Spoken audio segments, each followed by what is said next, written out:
예수가 태어나기 1200년 전 이스라엘의 자손들은 자유를 찾아 요단강을 건너서 성스러운 땅에 발을 들여놨습니다. 위대한 선지자 모세가 그들을 노예의 굴레에서 구해낸 것입니다.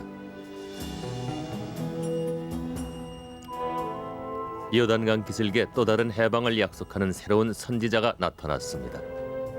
당시 유대인들은 또다시 이교도 폭군에게 억압받고 있었습니다. 세례 요한이 사람들에게 이렇게 외쳤다. 나보다 훌륭한 분이 내 뒤에 오신다. 나는 몸을 굽혀 그의 신발끈을 풀어드릴 만한 자격도 없는 사람이다. 마가복음 1장 7절. 세례 요한은 구세주가 나타나 모세가 유대인들을 이집트의 파라오로부터 해방시켰던 것처럼 로마의 폭정으로부터 유대인들을 해방시켜줄 것이라고 예언했습니다. 그 무렵에 예수께서는 갈릴리 나사렛으로부터 와서 요단강으로 요한을 찾아와 세례를 받으셨다. 마가복음 1장 9절. 복음서에 따르면 예수님은 요한으로부터 세례를 받았습니다. 그러므로 예수님은 세례 요한의 활동과 어떤 관련이 있었을 겁니다. 어떤 이들은 처음에는 예수가 세례 요한의 제자였을 것이라고 말합니다. 그러다 나중에 요한은 남쪽의 유대 지방을, 예수는 갈릴리의 북쪽 지방을 맡으며 함께 교회를 이끌어갔다는 것입니다. 요한복음에 따르면 베드로와 안드레아를 비롯한 예수의 제자들이 예수를 따르기 전 세례 요한의 제자들이었다고 합니다.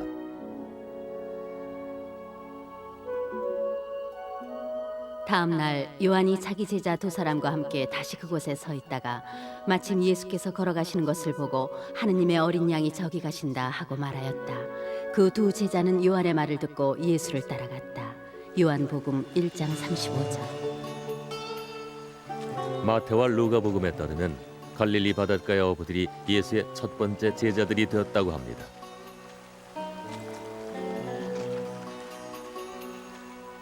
나를 따라오너라. 내가 너희로 사람을 낚는 어부가 되게 하겠다 하고 말씀하셨다. 그들은 곧 그물을 버리고 예수를 따라갔다.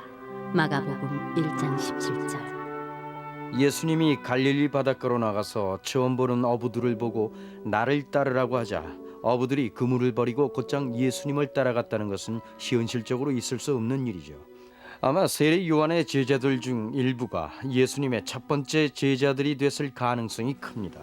그렇다고 해서 마가복음을 완전히 무시해야 한다는 건 아니죠. 마가는 예수님이 제자들을 부르자 그들이 그물을 버리고 곧장 예수님을 따라갔다고 얘기함으로써 우리가 예수님의 부르심에 어떻게 응답해야 하는지를 강조한 것입니다. 하느님이 부르시면 모든 걸 버리고 하느님을 쫓아야 하죠.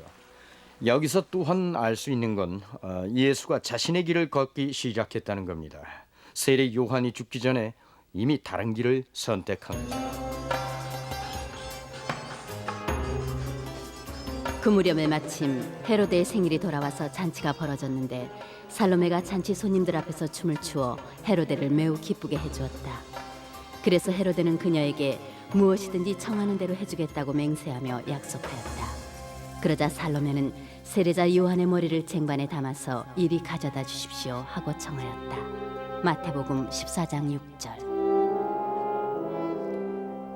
살롬의 이야기는 무척 드라마틱하지만 어떤 사학자들은 요한이 폭동을 선동할 것을 두려워해서 헤로데 왕이 암살했다고 주장합니다. 신약 성서를 보면 사람들은 세례 요한을 구세주라고 생각합니다. 사람들은 세례 요한이 바로 당시 로마인들의 억압으로부터 자신들을 구해줄 구세주라고 믿었던 겁니다. 그리고 세례 요한이 죽은 뒤에 예수가 그 역할을 맡게 된 겁니다.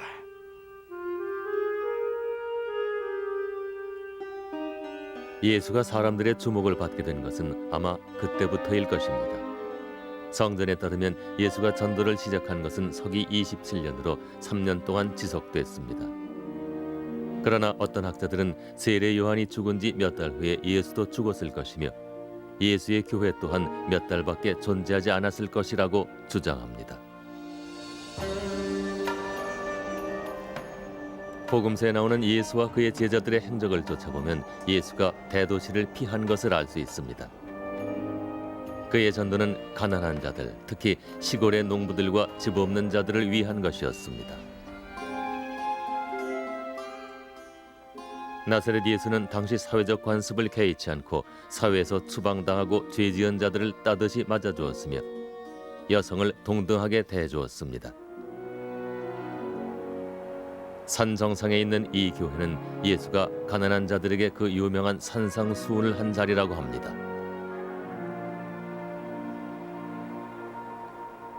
가난한 사람들아, 너희는 행복하다. 하느님 나라가 너희의 것이다. 지금 굶주린 사람들아, 너희는 행복하다. 너희가 배부르게 될 것이다. 지금 우는 사람들아, 너희는 행복하다. 너희가 웃게 될 것이다. 루가복음 6장 20절. 산상수훈을 읽어보면 예수가 산 위에서 너희는 예언된 말을 들었으며 그것을 위한 준비가 됐다고 말하십니다. 당시 사람들은 누구나 같은 생각을 했을 겁니다. 아, 예수님은 제2의 모세시구나. 만약 예수가 제2의 모세라면 새로운 계명이 필요했던 거죠. 하지만 산상수훈의 가르침은 무조건 지켜야 할 계명이 아니라 의미를 부여해주는 약속이었습니다. 산상수훈은 사람들의 고통은 결코 헛된 것이 아니며 아무런 목적이 없는 것이 아니라는 가르침을 줍니다. 예수의 가르침은 희망이 없는 자들에게 희망을 줍니다. 복음서에 따르면 모세처럼 예수도 산정상에서 자신의 약속을 말합니다. 그리고 복음서는 모세처럼 예수도 설교자나 선지자 이상의 존재로서 기적을 일으켰다고 말합니다.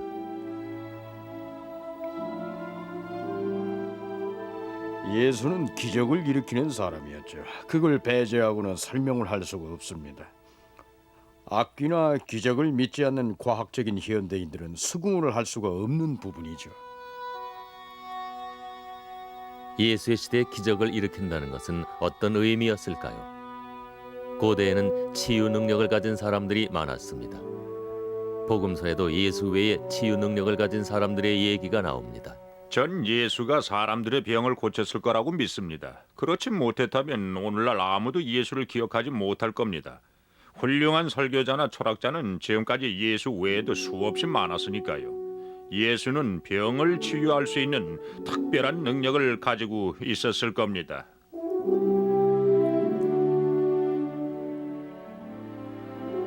그리고 또 다른 기적들이 일어났습니다. 복음서에 따르면 예수는 2마리의 생선과 빵 5덩어리로 5,000명의 사람들을 먹였습니다. 빵과 생선에 대한 얘기는 여러 가지로 다르게 해석됐습니다. 예를 들어 합리주의적인 해석은 예수가 사람들을 불러 모아서 그들이 가지고 온 먹거리를 함께 나눠 먹도록 했다는 거죠. 물론 복음서의 저자들에게 중요한 건 그게 아닙니다. 그들은 정말로 기적이 일어났다고 생각했죠. 그런 점에서 빵과 생선의 기적은 모세가 행한 기적을 되풀이한 것이라고 볼 수 있죠. 어떤 이들은 이런 기적의 이야기들이 예수가 다른 종교의 신 못지않은 능력을 갖고 있다는 것을 보여주기 위한 것이라고 말합니다. 그중 한 기적의 이야기에서는 예수가 포세이돈과 같은 능력을 발휘합니다. 즉 파도를 잠재우고 물 위를 걸었던 것입니다. 신학자들은 그 기적이 사실이든지 아니면 비유이든지 간에 그 속에는 메시지가 담겨 있다고 말합니다. 밤새도록 예수님의 제자들은 바람과 폭풍 속에서 배를 저어가려고 했지만 나아갈 수가 없었죠.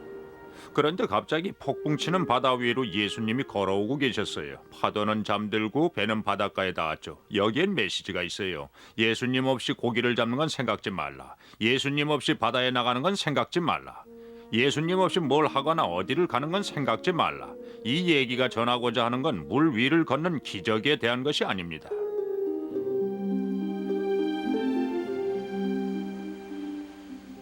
기적의 이야기 속에 기독교의 중요한 신학적 의문이 담겨 있습니다.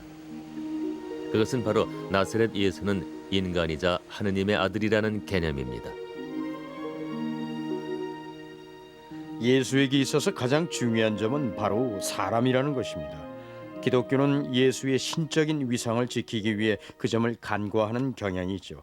하지만 예수가 인간이었다는 점을 이해하는 것이 중요하다고 생각합니다. 기독교가 예수님의 신성을 지나치게 강조해 왔다면 이제는 사도 바울이 예수님이 죄를 빼고는 우리와 똑같다고 말한 것처럼 예수님의 인간적인 면모를 재발견해야 할 때라고 생각합니다. 예수가 인간이었다면 다른 인간들과 같은 삶을 살았을까요? 그도 다른 인간들처럼 장점과 약점들을 갖고 있었을까요? 저명한 한 종교 잡지는 그렇다고 말합니다. 어떤 이들은 복음서 자체가 예수에 대한 놀라운 의문을 제기한다고 주장합니다. 예수도 과연 결혼을 했을까요?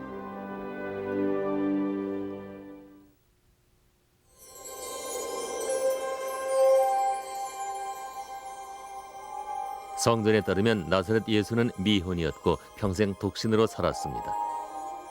하지만 이런 믿음은 신약 성서에 근거를 둔 것이 아닙니다. 또한 당시의 문화와도 일치되지 않습니다. 예수가 결혼하지 않았다는 주장은 말이 되지 않는다고 생각합니다. 당시 독신은 매우 이례적인 것으로 예수를 모함하는 말이 될 수도 있죠. 하나님의 첫 번째 계율은 자손을 낳고 번성하라는 거였습니다.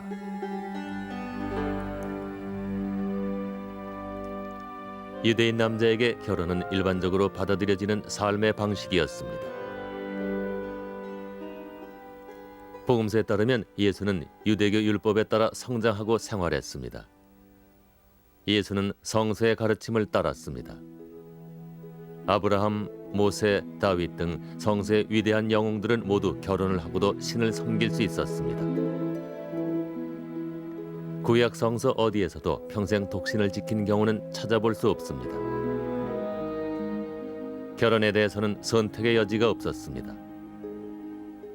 독실한 종교적 공동체에서 아들의 본분을 다하기 위해서는 고대로부터 전해오는 관습을 따라야 했을 것입니다. 예수가 청소년기였을 때 양가 사이에 약혼이 이루어졌을 것이며 훗날 혼인이 성사됐을 것입니다.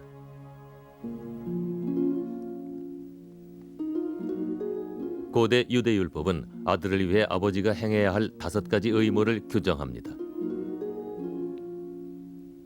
아버지는 아들을 할례해 주어야 하고 속죄해 주어야 하며 율법을 가르치고 자신의 기술을 전수해 주어야 하며 아내를 정해 주어야 합니다. 유대 전통에서 할례는 영적인 의미 외에도 결혼 생활을 위한 첫 번째 준비이기도 합니다. 아기에게 할례를 베푸는 날이 되자 아기가 잉태되기 전에 천사가 일러준 대로 그 이름을 예수라고 하였다. 루가복음 2장 21절. 아들을 속죄시키기 위해 아버지는 아들을 사원으로 데리고 가서 신에게 제물을 바쳤습니다. 모세가 정한 법대로 정결 예식을 치르는 날이 되자 부모는 아기를 데리고 예루살렘으로 올라갔다. 그것은 누구든지 첫 아들을 주님께 바쳐야 한다는 주님의 율법에 따라 아기를 주님께 봉헌하려는 것이었다. 루가복음 2장 22절. 요셉은 또한 예수에게 신성한 율법들을 가르쳤습니다. 그러므로 어린 시절부터 예수는 유대교의 구전 율법의 일부인 미시나에 나오는 교훈들을 잘 알고 있었을 것입니다. 하느님은 남자가 20살에 이르러 결혼을 하지 않으면 멸하리라고 말씀하셨다. 기원전 29세기 유대교 구전율법 기두신. 신약 성서에 따르면 예수는 요셉의 직업을 물려받았습니다. 요셉은 아들을 위해 행해야 했던 5가지 의무 중 4가지를 완수했습니다. 그런데 과연 그가 아들을 약혼시키는 5번째 의무를 수행하지 않았을까요?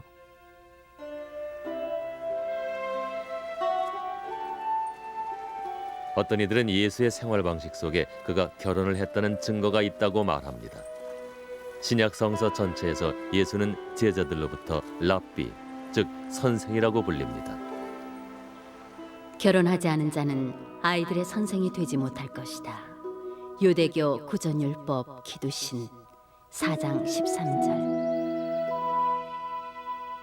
예수가 자신의 첫 번째 기적을 행한 것은 가나의 혼인잔치에서 물을 포도주로 만든 것이었습니다. 어떤 이들은 가나의 혼인잔치 얘기 속에 예수가 결혼했을 가능성이 암시돼 있다고 말합니다. 예수의 어머니는 하인들에게 무엇이든지 그가 시키는 대로 하여라 하고 일렀다. 예수께서 하인들에게 그 항아리마다 모두 물을 가득 부어라 하고 이르셨다. 요한복음 2장 5절. 어떤 이들은 요한복음의 이 부분을 예수가 자신의 결혼잔치를 연 것이라고 해석합니다. 특히 그들은 가나의 혼인잔치에서 예수와 그의 어머니가 하인들에게 지시를 내리는 부분을 주목합니다. 저희는 가나의 혼인잔치가 예수의 결혼식이었다고 생각합니다. 예수가 하인들에게 지시를 내렸고 포도주에 신경을 썼습니다. 그건 아마 중요한 집안 행사였을 겁니다. 바로 예수 자신의 혼인잔치였죠.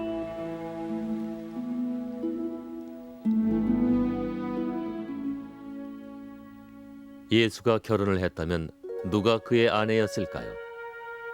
기독교 역사가 시작된 이래로 이런 의문은 한 수수께끼의 여성에게 쏠렸습니다.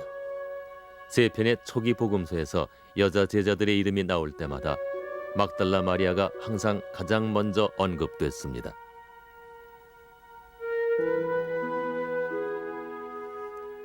네 편의 복음서 모두 막달라 마리아가 처음부터 최후의 순간까지 예수와 함께 여행했다고 기록하고 있습니다. 하지만 비공식적인 복음서에서 막달라 마리아는 제자 이상의 존재로 묘사돼 있습니다. 일부 외경의 문헌들을 보면 막달라 마리아는 훨씬 친밀한 관계로 예수님이 막달라 마리아에게 입맞춤을 했다고 기록이 돼 있죠. 그건 당시의 기록으로서는 매우 이례적인 것입니다. 그리스도는 다른 제자들보다 그녀를 더 사랑하시어 그 입에 입맞춤하곤 하셨더라. 이에 화가 난 다른 제자들이 못마땅해 함을 나타내자 구세주는 그들에게 가라사대 혼인의 신비는 위대한 것이니 그것 없이는 세상이 존재할 수 없음이라. 빌립보 복음 서기 2세기. 예수와 막달라 마리아는 오늘날 알려진 것 이상의 친밀한 관계였을 것입니다. 솔직히 전 그녀가 예수의 아내였을 거라고 생각합니다. 빌립보 복음서는 예수가 죽은 후 100년 뒤에 쓰여진 것입니다. 비록 정전으로 인정받지 못한 경외서지만 매우 흥미로운 사실을 알려줍니다. 기독교 역사의 초기에는 독실한 신자들도 예수가 결혼했다는 주장을 불경스럽게 여기지 않았다는 것입니다.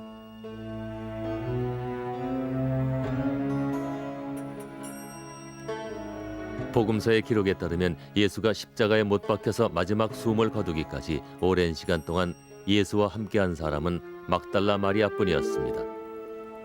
복음서 4편 모두 부활절 아침 예수의 무덤을 찾았다고 기록한 사람도 막달라 마리아뿐이었습니다.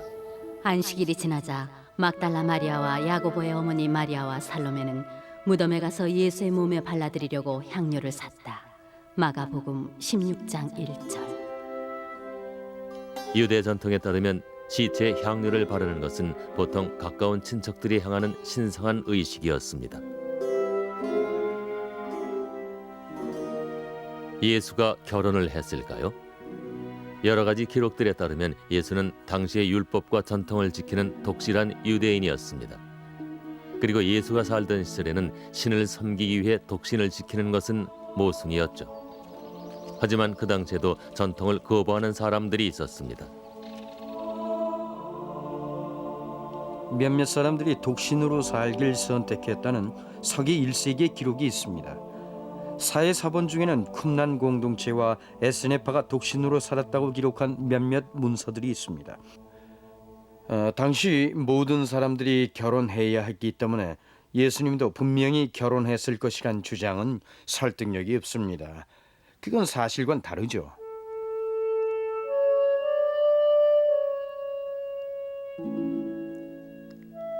예수가 선택한 첫 번째 제자이자 가장 가까운 제자는 시몬 베드로 혹은 시몬이라고만 불리는 베드로였습니다. 복음서에 따르면 베드로는 아내가 있었습니다. 얼마 뒤에 예수께서 회당에서 나와 야고보와 요한과 함께 시몬과 안드레아의 집으로 들어가셨다. 때마침 시몬의 장모가 열병으로 누웠는데 사람들이 그 사정을 예수께 알렸다. 마가복음 1장 29절. 신약 성서는 베드로의 아내가 그와 함께 전도를 위한 여행을 했으며 다른 제자들도 아내가 있었다고 기록하고 있습니다. 우리라고 해서 다른 사도들이나 주님의 형제들이나 베드로처럼 그리스도를 믿는 아내를 데리고 다닐 권리가 없단 말입니까? 고린도전서 9장 5절. 마태복음에 따르면 예수는 자신의 임무를 전수할 인물로 기혼자를 선택했습니다. 너는 베드로이다. 내가 이 반석 위에 내 교회를 세울 것이다. 또 나는 너에게 천국의 열쇠를 주리라. 마태복음 16장 18절. 베드로는 아내가 있었고 어쩌면 아이들도 있었을 것입니다. 그리고 그 후 적어도 300년 동안 교황과 신부, 주교들도 결혼을 했습니다. 점차 독신주의가 신에게 삶을 헌신하는 방법으로 여겨지기 시작했습니다. 지방교회 평의회에서 성직자들에게 독신을 권유하기 시작했습니다. 성직자의 결혼을 금지하는 교회법이 승인된 것은 서기 1015년이었습니다. 하지만 이 법이 제정된 주요한 동기는 영적인 것만은 아니었습니다. 보다 세속적인 이유가 존재했던 것입니다. 상속으로 인해 교회의 토지와 재산이 줄어들자 교회의 땅을 자신의 것이라고 주장하는 신부와 주교의 자손들을 막을 방법을 강구해내야 했습니다. 1545년 트렌트 공의회에서 성직자의 결혼 금지를 확실히 인정했습니다. 하지만 공의회는 이것은 하느님이 아니라 교회가 만든 법이라는 것을 분명히 했습니다. 공의회도 예수가 결코 제자들에게 독신의 삶을 권한 적이 없다는 것을 인정했습니다. 아마 예수도 독신의 고독함을 알고 있었을 것입니다.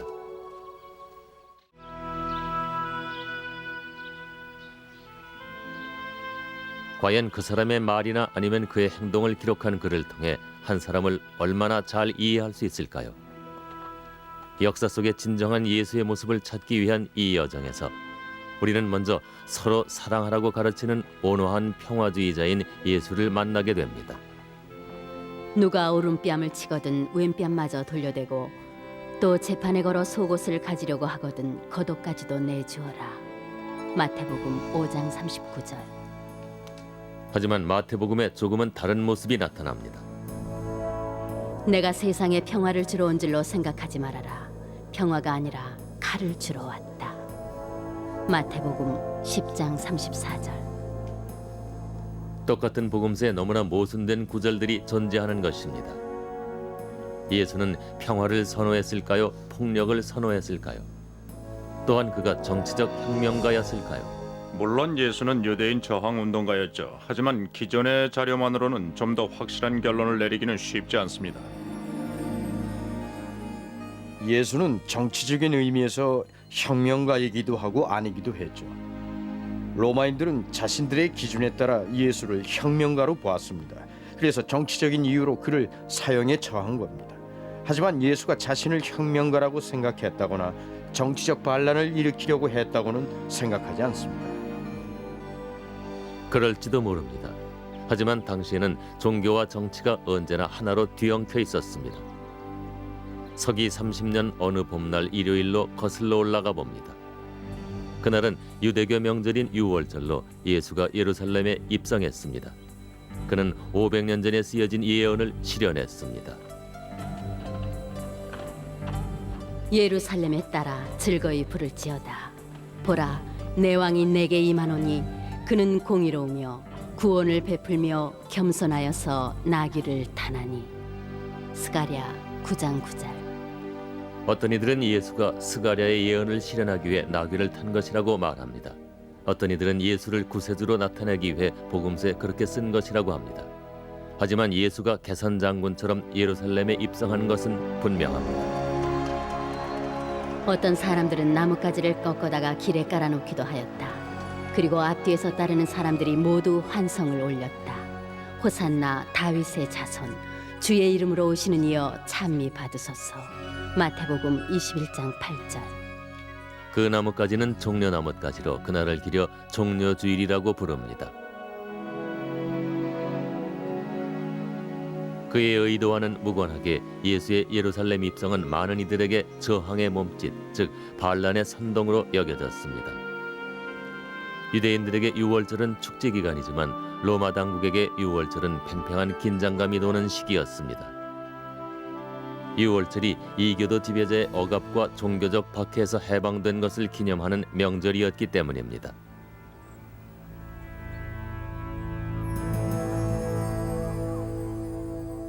많은 종교적 지도자들은 예수가 예루살렘에 들어온 것에 매우 불안해했습니다. 왜냐하면 유월절에는 폭동을 대비해 로마 당국이 예루살렘에 더 많은 병력을 배치하기 때문이었죠. 그들은 이 시기에 예루살렘으로 유대인들이 몰리는 것을 좋아하지 않았습니다. 예루살렘에 들어온 다음 날인 월요일, 예수는 기록된 최초의 폭력적인 행동을 했습니다. 그 결과 그는 반역자로 낙인 찍혀 결국 죽음에 이르게 됩니다. 예수께서는 성전 뜰 안으로 들어가 거기에서 사고팔고 하는 사람들을 쫓아내시며 말씀하셨다. 성서에 내 집은 만민이 기도하는 집이라 하리라고 기록되어 있지 않느냐. 그런데 너희는 이 집을 강도의 소굴로 만들어 버렸구나 하고 나무라셨다. 마가복음 11장 15절.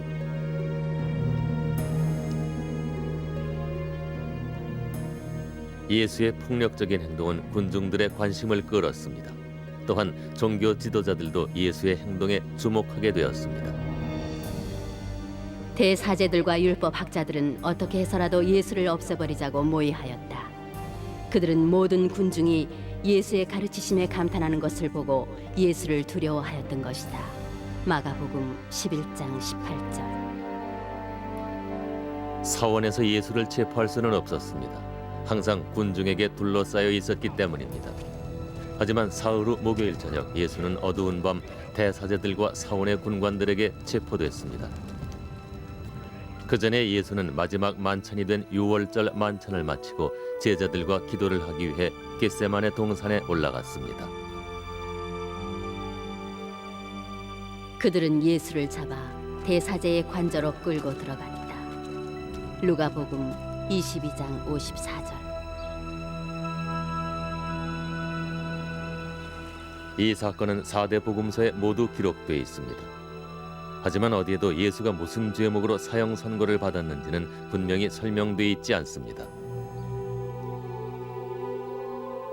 예수가 체포됐을 때 사원에 대한 예수의 죄목을 부풀려서 혐의를 만들었습니다. 최고 병위회가 열리기 전 첫 심리 때 예수의 혐의는 로마 정부가 관심을 가질 만한 것으로 바뀌었으니까요. 대사제는 그대가 과연 하느님의 아들 그리스도인가 하고 물었다. 예수께서는 그에게 그것은 너의 말이다 하셨다. 이 말을 듣고 대사제가 자기 옷을 찢으며 이 사람이 이렇게 하느님을 모독했으니 어떻게 했으면 좋겠어 하고 묻자 사람들은 모두 사형에 처해야 합니다 하고 아우성쳤다.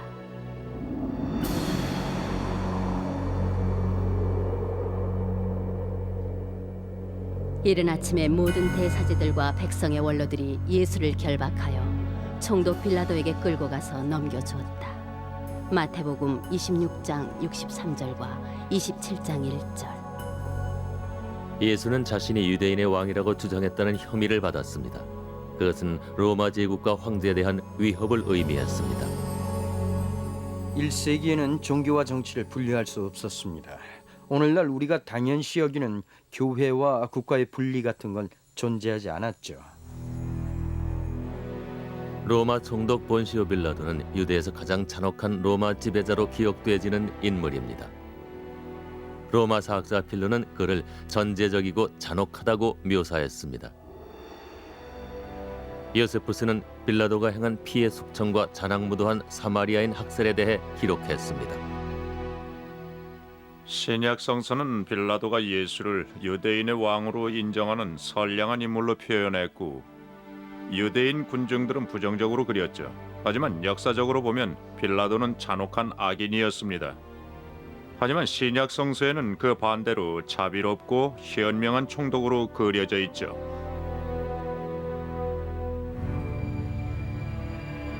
복음서에 따르면 예수를 심리한 뒤 본시오 빌라도는 예수를 살려주기 위해 군중들에게 기회를 주었습니다. 명절 때마다 총독은 사람들이 요구하는 죄수 하나를 놓아주는 관례가 있었다. 마가복음 15장 6절. 군중들은 도둑이자 살인자인 바라바를 놓아달라고 했고 예수를 못 박으라고 외쳤습니다. 로마나 유대 역사 어디에도 유월절에 죄수를 풀어주는 전통은 존재하지 않습니다. 어떤 이들은 이 이야기와 복음서에 나타난 본시오 빌라도의 모습은 정치적인 이유가 있을 것이라고 말합니다. 즉 예수의 죽음을 로마인의 탓으로 돌리지 않으려고 했던 것입니다.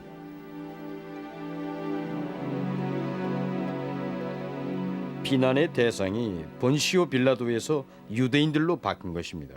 그건 복음서가 쓰여진 시기가 기독교가 로마 제국과의 관계를 정립하던 시기였기 때문입니다. 특히 루가는 기독교인들이 로마를 위협하는 존재가 아니란 걸 보여주려고 했죠. 복음서에 따르면 로마 총독은 광분한 군중들 앞에 무력한 존재였으며 예수를 십자가에 못 박도록 넘겨주었습니다. 예수께 가시면류관을 엮어 머리에 씌운 다음 유대인의 왕 만세 하고 외치면서 경례하였다. 마가복음 15장 17절. 나사렛 예수는 십자가를 짊어지고 도시를 관통해 형장까지 약 800m를 걸어가야 했습니다. 그건 불멸을 향한 행진이기도 했습니다. 해골산이라는 곳에 이르러 사람들은 거기에서 예수를 십자가에 못 박았다. 루가복음 23장 33절. 복음서에 따르면 정오가 되자 온 세상에 어둠이 깔렸고 금요일 오후 3시 나사렛 예수는 숨을 거두었습니다.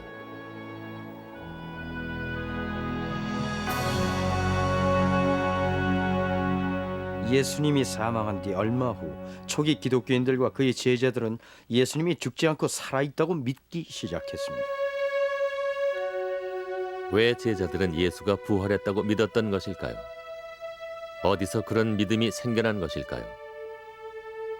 유대교 종교 전통 어디에도 부활의 이야기는 찾아볼 수 없습니다.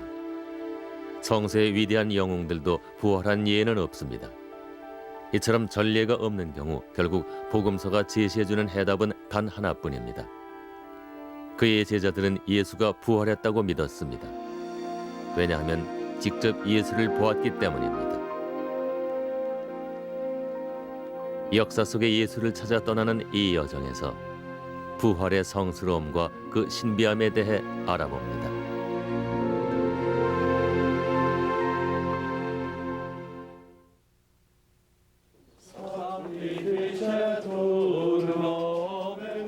매년 성금요일이면 예루살렘에는 순례자들이 예수가 걸어간 길을 찾습니다. 이 길은 예수가 빌라도의 재판소에서 십자가에 못 박힌 갈보리 산까지 걸어간 길입니다. 그 운명의 날 예수가 걸어간 길을 비아 돌로로사, 즉 슬픔의 길이라고 부릅니다. Here Jesus falls the first time. 그 길에서 키레네 시몬도 불멸의 존재가 되었습니다. 그가 바로 예수의 십자가를 짊어졌던 사람입니다. 그때 마침 시몬이라는 키레네 사람이 시골에서 올라오다가 그곳을 지나가게 되었는데 병사들은 그를 붙들어 억지로 예수의 십자가를 지고 가게 하였다. 마가복음 15장 21절. 순례자들은 비아 돌로로사를 따라 걸을 때 14곳에서 멈춰서게 됩니다. 그 14곳은 사형지로 가던 도중 예수가 잠시 멈춰섰던 곳입니다. 베로니카가 예수님의 얼굴을 닦았더라. 예수님이 여자들에게 말씀하시더라. 예수님이 세 번째로 쓰러지시더라. 십자가의 길 6절에서 9절. 성전에 따르면 죽음을 향한 행군이 끝난 곳에 성묘교회가 지어져 있다고 합니다. 이 교회는 골고다, 즉 해골산이라고 불렸던 갈보리 산이 있던 곳에 세워진 것이라고 합니다.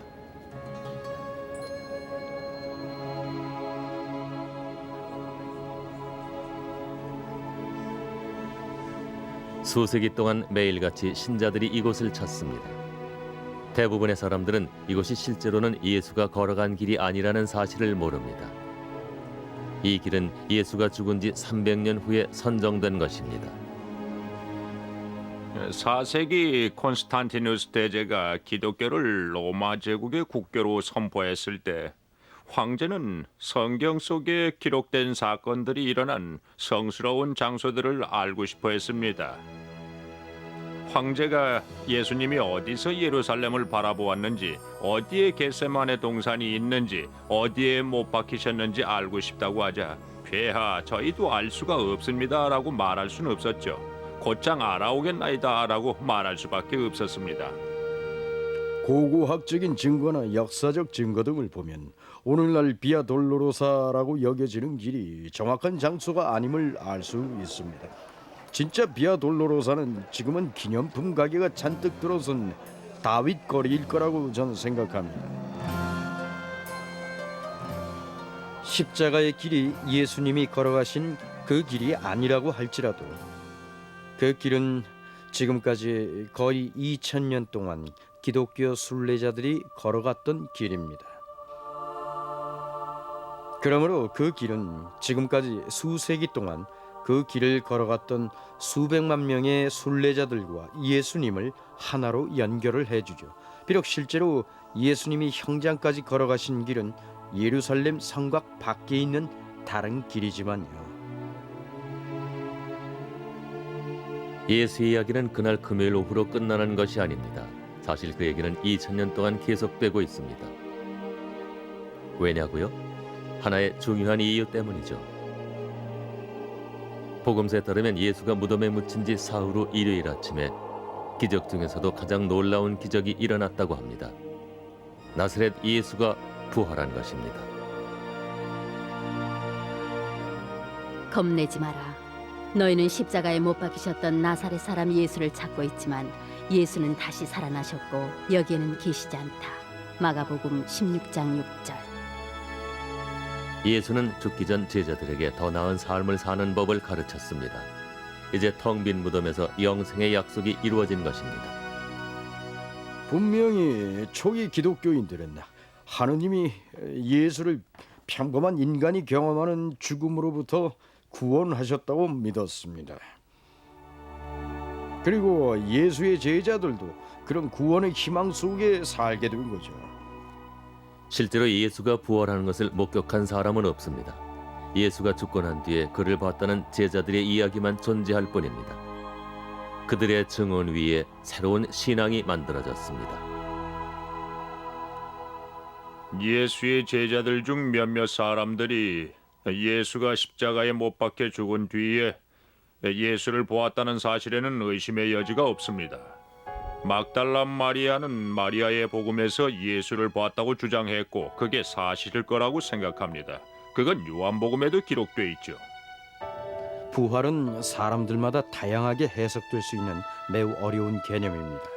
부활의 이야기에 따르면 예수님이 문이 잠겨진 방 안에 나타나셨다고 합니다. 또한 제자들과 함께 길을 걸으셨지만 그들이 예수님을 알아보지 못했죠. 그러므로 부활한 몸은 인간의 육신과는 다르지만 만질 수도 있고 볼 수도 있습니다. 제자들은 예수님이 부활했다는 걸 알 수 있었습니다.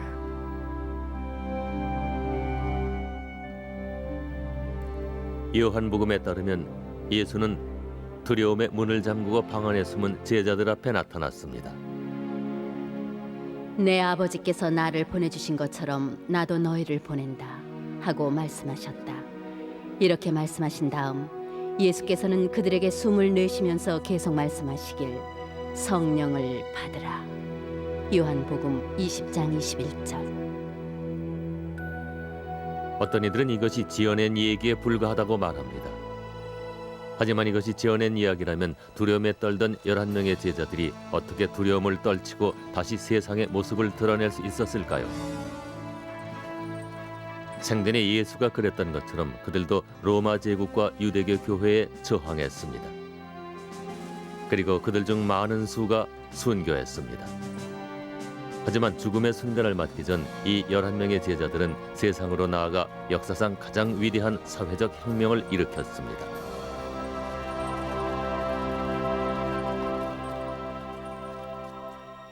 예수가 죽은 지 2년 후 그는 마지막으로 신약 성서의 모습을 나타냅니다. 훗날 바울이라고 불리는 사울 앞에 나타난 것입니다. 생전에는 예수를 만난 적이 없었던 독실한 유대교인 바울은 한때 예수를 믿는 사람들을 박해했습니다. 어느 날 바울은 부활한 예수님의 계시를 경험했다고 주장했습니다. 바울은 예수가 자신에게 다른 신을 믿거나 아예 신을 믿지 않는 유대인이 아닌 이교도들에게도 하느님의 말씀을 전할 것을 명했다고 주장했습니다. 생전에 예수를 알던 제자들은 이 주장을 이단이라고 생각했습니다. 이때부터 바울의 가르침하에 기독교는 유대교로부터 분리되기 시작했습니다. 바울은 자신이 예수의 진정한 후계자라고 주장하던 예루살렘 교회의 수장과 정면으로 대립하게 되었습니다. 그는 바로 예수의 동생 야고보였습니다. 복음서에 따르면 예수에겐 4명의 형제가 있었고 그중 하나가 야고보였죠. 야고보는 예수가 죽고 난 뒤 교회 수장의 자리에 오릅니다. 여러 가지 기록에서 야고보와 바울이 대립하거나 마찰이 있었다는 증거가 나옵니다. 성서에도 그런 기록이 있죠. 사도행전에도 그런 기록이 있습니다. 21장에 바울과 야고보의 대립이 기록돼 있죠. 야고보는 예수의 목적은 오직 유대교를 개혁하는 것이었다고 믿었습니다. 예수님은 새로운 교회를 만들 생각이 전혀 없었습니다. 유대교에 반대되는 새 종교를 세울 생각은 더더욱 없었죠. 예수님 자신이 유대교인이었으니까요. 그럴지도 모릅니다. 하지만 야고보와 바울의 대립에서 승자는 분명합니다. 바울은 기독교 교회의 시조가 되었지만 야고보는 역사 속으로 사라져 버렸습니다. 그 결과 유대교의 한 교파가 세계적 종교가 되었으며 교회의 중심은 예루살렘에서 로마로 바뀌었습니다.